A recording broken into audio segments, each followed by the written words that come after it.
ఆజ్ఞ లేనిదే ఏదైనా జరుగునా, నీ కంచె దాటగా శత్రువుకు సాధ్యమా? మా దేవా నీవే మా తోడుంటే అంతే చాలు.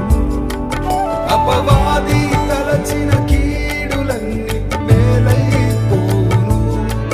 మా దేవా నీవే మా తోడుంటే అంతే చాలు. అపవాది